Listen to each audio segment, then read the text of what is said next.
Okay, here we are. We're going to show you how to create a perfect family picture in Stampin' Up's My Digital Studio. Now, the first thing you want to know is what size you want your pictures. Are you using these just for Christmas cards, or just for your blog or website, Facebook, or are you going to print a large photo? I'm going to print a large poster to put in a frame. So I'm going to go here to the custom, and I've already measured it. I want it 24 by 16. So that's the size I'm going to do. Now I've already started it, so I'm not going to create a new project. I just wanted to show you how to do that. If you're just using it on cards, go ahead and use whichever size you want. You don't want it to be too different from what your final project is going to be, because that's going to mess with the resolution. So there's what we're going to do.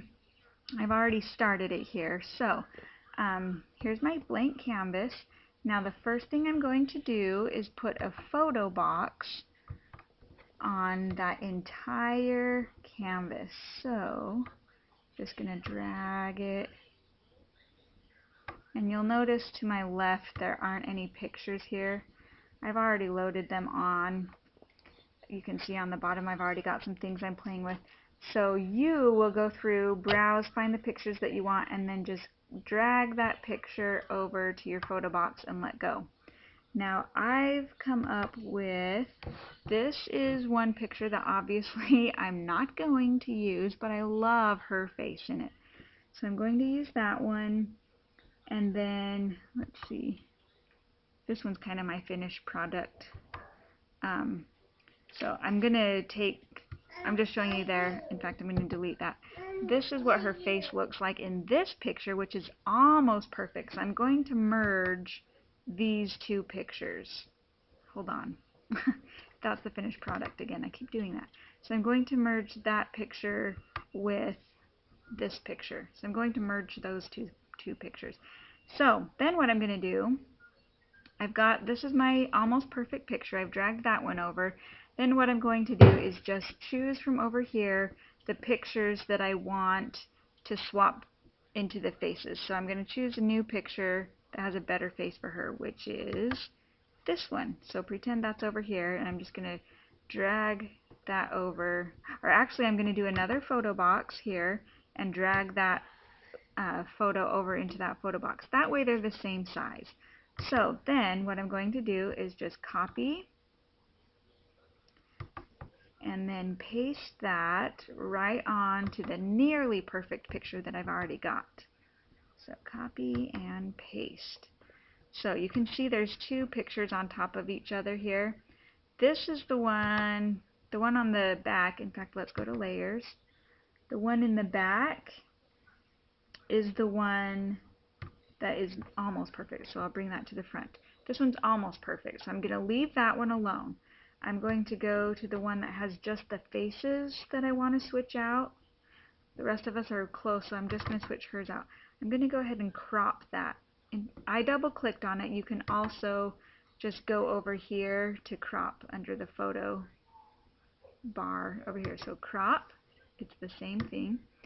I'm just going to pull that down. I don't need her hair and her bow. It's pretty close.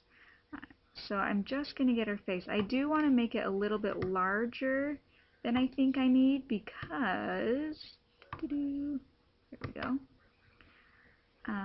She's over here. Pull that over.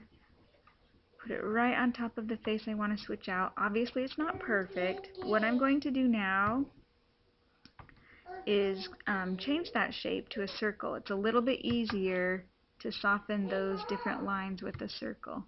This one has a little bit too much of like her hair over here. I'm going to see if I can fix that just a little bit. Hold on, honey. So that's pretty close. In fact, that's really close. I think I've played with this so much that I just keep getting better and better every time. You can see there's a little bit of a line that I want to soften. So what I'm going to do with that is add the freeform tool over here, which is really awesome. I'm going to add a brush layer, you'll see that it brings up this box. I'm just going to extend that box over her face where I want to color. I think I might even touch up some right there on his shirt.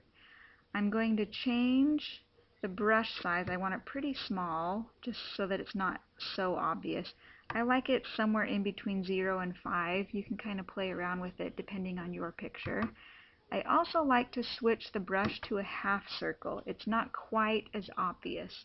Now, rather than drawing right here, I'm going to make it larger just by zooming in. It doesn't change the resolution here. You're just, it's just giving you a bigger picture to play with. So this one's pretty close, but I'm going to change right here on her chin. So I'm going to use the color picker here. I'm going to match the color, and I'm going to come over and do somewhere on her chin. You saw all those pixels. It's not going to be exact, but it's going to be pretty close. So I'm just going to color. Oh, see, that one's a little bit dark. So I'm going to pick this again. You're just going to want to play with it until you get exactly what you want. I'm going to do a little bit lighter. So let's try maybe this one, just a touch lighter. So I'm going to color on it there. It's still a little dark, but it's actually blending pretty well. Now on my printed photo, see, it gets a little bit light there. So I would want to redo that and just choose it a little bit darker. On my printed photo, it might show up a little bit, but for like a Christmas card, it's going to be perfect. So I'll show you. You'll want to play with that a little bit until you get it exactly how you want it. I'll show you now my finished product. I think this one's my finished product right here. I think I have a couple different ones. There's that one, and there's that one. I've played with a little bit, a couple different things I've done there. So get it to how you want it, and there's my perfect family. Okay, so nothing's perfect, but we can pretend. We can, switch things around a little bit so that it looks like they are. So don't forget to save your project over here and then export it to a JPEG or print it right from My Digital Studio over here.